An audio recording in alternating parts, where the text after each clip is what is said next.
Hello everyone, Assalamu alaikum. Here we'll see how to use Hive package to store data locally and do CRUD operations. So you'd be able to create data and save them locally on your local device even if you are offline. And then you'd be able to delete any data, or you want to be able to update any data, so it works pretty much the same.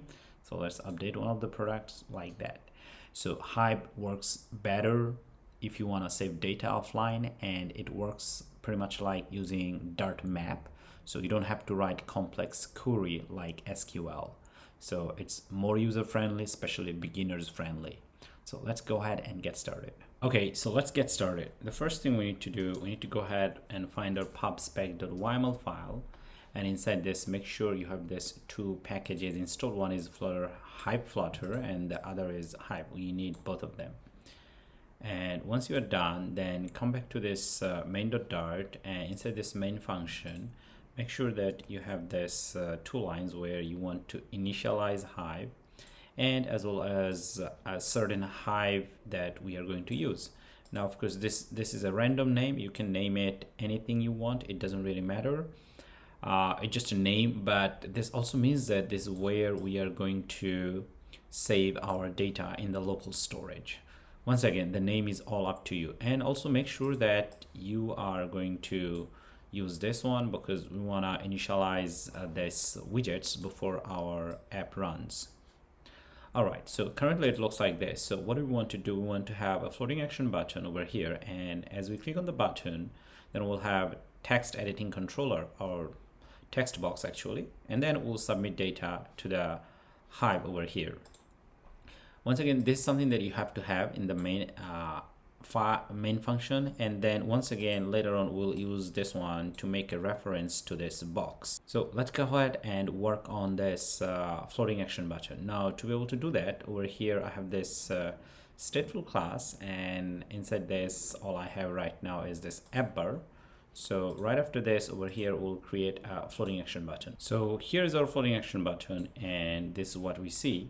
And on the onPressed event, actually we want to on the onPressed event we want to show over here model bottom sheet like that. So let's go ahead and work on that. So now we want to click on this, and we want to show over here model bottom sheet. So for this reason, first we need to go ahead and declare text editing controller.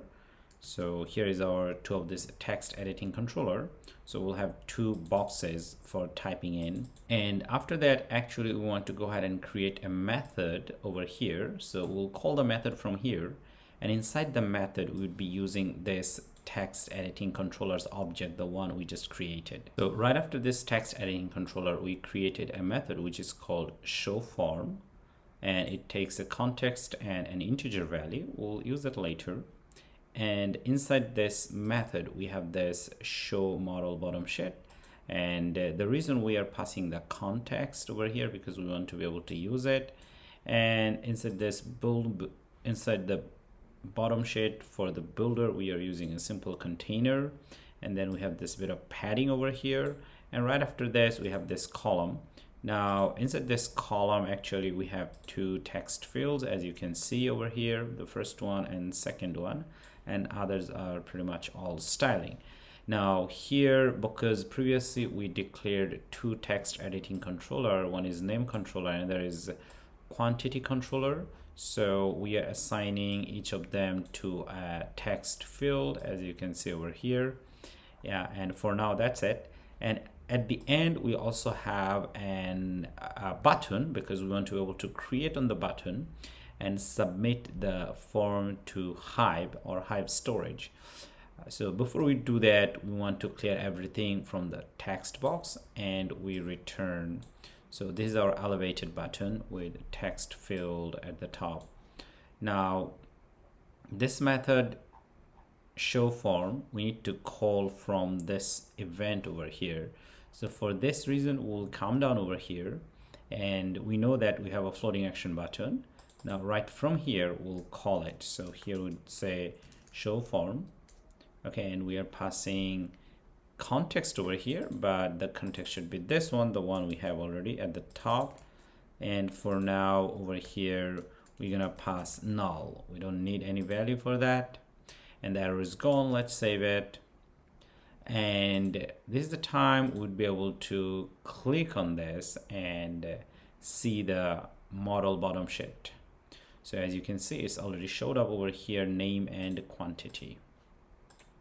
All right, so test quantity 4, create item. Of course, nothing happens because we are not actually submitting anything to this. All right, so now this part is the actual Hive part.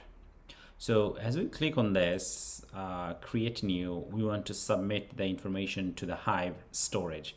And how to do that? So as we click on this, we need to invoke a method from this button. So here we need to have a method.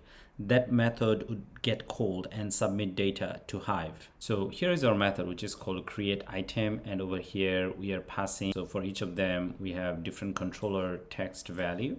So now we need to go ahead and create this method, which is called create item at the top. So we'll go at the top over here and right before this show form. So we are passing the information in a map, as you can see over here. So as we are doing it like this, it is also like a map over here. So we are passing the information, the text controller information in a map. So the method itself at the top, we have this create item, which takes arguments as or parameters as map. As you can see, we have tagged it. Now we want to send it or submit it to this shopping box. Now what is this shopping box? Actually, we have created, well, we haven't really created the box. Like in Hive, everything works as a box. So this is where you want to save your data. So you have to have a box. So our box name was shopping box, but we just opened it so that app can access, but actually we don't have any reference to it yet. So we have to go ahead and create a reference to this box so that we can use in our classes like this from different classes, homepage, or any kind of screen that you have, so you can use them. For this reason, we need to create a reference to it. So over here, actually, we are getting a reference for our shopping box over here, as you can see. So once again, previously at the top, we had this Hive box, and then we get a reference from this box, and then we add item to it, like as you can see, shopping.add. So it's more like a list sometimes, because Flutter.map has a list, and you can add item to the list using .add operator or operator .add, like that. So with this, as this method gets called, we would be able to save data inside this shopping box. Now, of course, at the top, I have another list of maps. So eventually everything would be stored over here so that our UI can use it. But UI, this list would get data from here. So soon we'll see how we connect these two together. So here we have this print method, and this method would help us to get the amount of data that is being saved in this storage over here.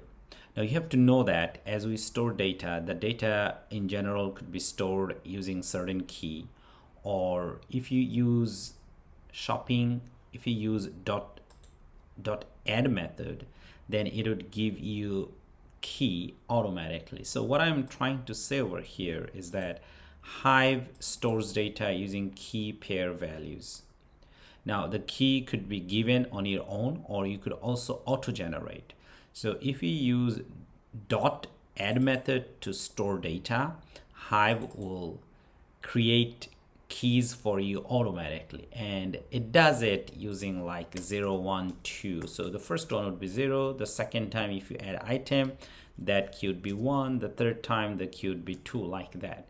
So once again, if you use .add method, it does it like this automatically for you. But if you want, you can also assign your own key.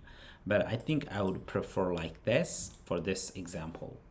Now, anyway, so what we are going to do, we are going to restart everything, and then we hope to see this information as we add item, submit data to our Hive storage. So let's go ahead and do that. So now here we say product 1, quantity, say for example 2. Now let's submit it, and you see that amount of data is a 2. Well, now let's try it one more time. Let's create a new one. Product 2, amount of data, say 4. Let's create one. Now here we do see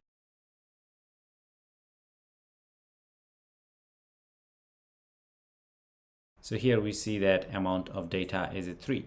So previously I have created one already, so that's why it's keeping the reference. Okay, so if you create one more time, and you'll see that amount of data is 4 because it's adding at the top automatically on its own. So you do product 3, and over here we would say quantity maybe 10. It doesn't really matter. And here we'll wait for it, and we'll see that immediately we see over here amount of data is 4, so which means it's already working. Now since it's already working, this is the time we need to show the data from here. So we need to retrieve the data from Hive storage, and we want to use that in our UI. So let's see how to do that. Now for this reason, we'd come at the top and create a new method. For this reason over here, we'll create a new method. The method name, as you can see over here, it says refresh items.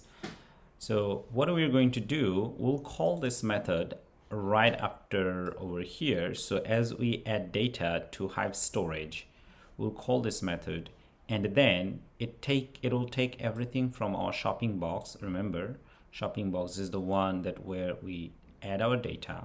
So each of the data, it would get all the datas from our shopping box. Now remember, as Hive adds data, it adds data using .map style. So that's why first we get keys, and for that keys we get a related object, and then that object we get and save it in this local variable. And because there's an object, so you would be able to access the items like using item name, item quantity. But remember, these are the things that refers to the map object field that we have created and used earlier, like over here. So as you can see, so every time we are adding, we are assigning a field to it, and for that field we are assigning certain values.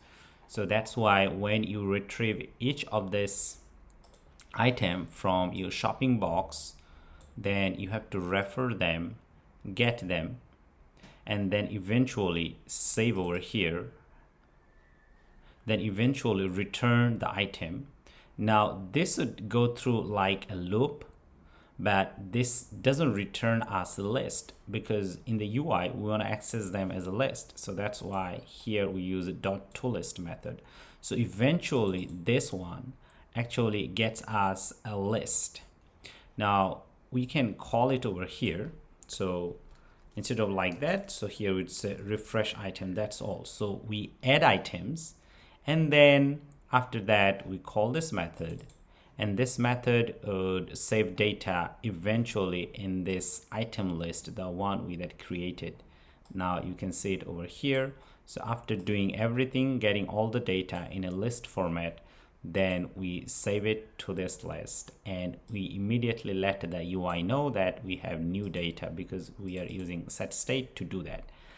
Anyway, so we also do reverse because we want to get the latest one first, like that. Now over here we could also do a print method. So here we do items.length. So here it'll get us the length of the total items in this list. So let's go ahead and submit a new data, and we'll see how it goes. So let's click on this, and then here we'd say product 5 and maybe quantity 50. Now this time we expect to see certain information over here. So yes, we see that we have 5 items. So that means this method is getting called right after submitting our data to Hive, and we're able to print that.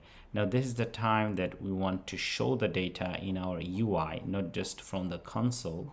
Now to be able to do that, we need to come over here. So we need to create a body section. So here we created a body section, and inside this we have list view.builder, And inside this, as you can see, we are getting reference to the items that we have created at the top. Anyway, let me collapse this. We don't need this for now. So yes, so this is the item that gets updated after each changes in our Hive. So we get that length and then we loop through it, and of course we are using index to do that. And then because current item is an object, so we can get the name and quantity, things like that. So let's restart our app and let's see how it goes. Now, to be able to work with this, that we don't see anything over here, so we need to create and override another method which is called init state.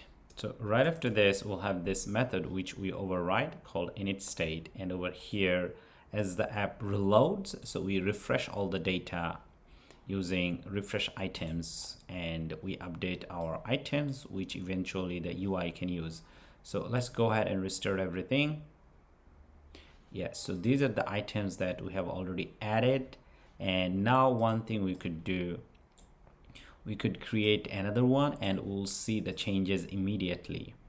So let's create an item over here. We'll call it product 6, and then quantity 100. Yes, product 6, quantity 100. So yes, that's working. Now next we want to see how to edit one item over here. To edit icons, first we need to create icons over here. So for this reason, we'll come to our UI section, and right inside this list tile, we'll create another row. Inside this list tile, we have this trailing where we have this row. As you can see, inside the row, we have children to buttons over here. The first one is added, the second one is delete. Now for the added button, for now, we have this on pressed event, and we also want to invoke show form. So let's go ahead and save it. And here we see that we have these two icons, they already showed up. And now in this onPressed event, actually we are calling show form, the method that we created early, which means that if we click on this, we'll see the model bottom sheet. So let's go ahead and click on this. So we already see that it already showed up, but of course our information is empty. We need to work on that. Yes, okay. So each time we click on this button, we want to update our text controller. And how to update it, because you can see from here we are getting the current key. Now of course current key, the item object that we created at the top, and for that object we get the key. Remember earlier at the top, when we reload everything, we also load the key. So that means that we can keep track of each of the key.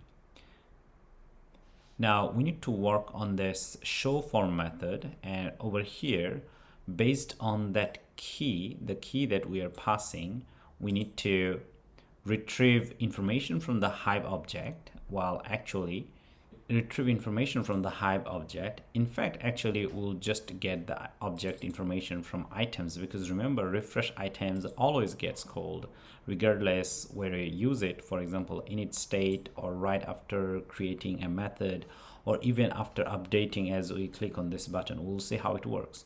So anyway, we'll come over here, and then we'll have this conditional check. So we are checking if it is null or not. Remember this method, when we call from floating action button, then it's null because we are trying to create one. So as we create one, it will not have any key, but as we update, it will have a key, and we are passing the key to it. So let's come over here, and what happens at the top is that we check if this is null or not. Okay, if this is not null, that means it has item. That also means that we are doing update operation. And so from item list, we look for that certain element and its object. So we are checking over here. So if it's true, then it will return us an object from this list, and then we save it over here, and then we get the name and quantity property or field. So let's save it, and better we restart our app this time. Now let's click on this, and we see that it's already working. Let's click on this, it's already working. So now we want to be able to submit this button and update the information. So as we want to update the information, we want to call a method from Hive, update method. Like for example, as we create, we eventually call a method from our Hive that is called .add. So as we want to update, we need to call another new method that is called .put. So here is our method, which is called update item. So in this case, we'll pass the key, and as usual, we'll pass the information is map format. And then for that key, we'll update our item. And over here, you see we are calling .put method. And just like create item, eventually we also call refresh item so that we get the updated list from our Hive. Now, this is the method that we should call from our show model bottom sheet. So inside this elevated button over here, actually we want to call them. So here I have this conditional check where we are checking this if item key is null or not. If it is not null, that means that we are calling update method, and we're passing the key as well as our related information in a map format.